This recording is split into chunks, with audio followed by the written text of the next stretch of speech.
بسم اللہ الرحمن الرحیم۔ سورہ بقرہ کی آیت نمبر 169۔ انما یأمرکم بالسوء والفحشاء وان تقولوا علی اللہ ما لا تعلمون۔ ترجمہ کنز العرفان۔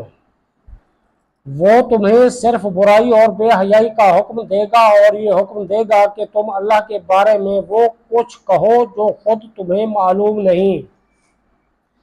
انما یأمرکم بالسوء والفحشاء، وہ تمہیں صرف برائی اور بے حیائی کا حکم دے گا۔ سوء اور فحشاء کو مترادف یعنی ہم معنی بھی قرار دیا گیا ہے، اور یہ بھی کہا گیا ہے کہ سوء سے مراد مطلقاً گناہ ہے اور فحشاء سے مراد کبیرہ گناہ ہے۔ شیطان کا کام کیا ہے؟ شیطان کا کام ہی یہ ہے کہ وہ لوگوں کو برائی کی طرف بلائے، کفر و شرک کی طرف، اللہ تعالیٰ کے متعلق غلط عقائد منسوب کرنے کی طرف، یا اس کے حلال کردہ کو حرام کہنے اور اس کے حرام کردہ کو حلال کہنے کی طرف۔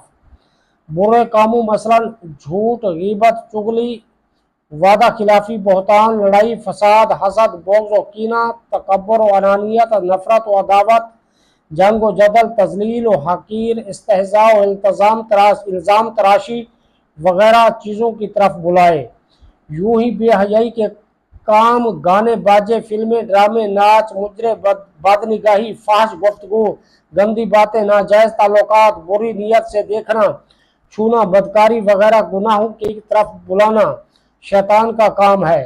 افسوس کی بات ہے کہ آج کل ان برائیوں میں سے بہت سی چیزوں کی طرف بلانے میں گھر والوں اور دوست و احباب کے گھر، بازار، معاشرہ، افسر وغیرہ کا تعاون یا ترغیب ہوتی ہے۔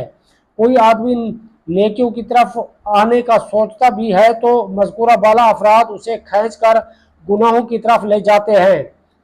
اے کاش ہمیں اچھی صحبت، اچھا مطالعہ، اچھا گھرانہ اور اچھے دوست مل جائیں۔ اب تک کے لیے اتنا ہی، اپنا خیال رکھیے، اللہ حافظ۔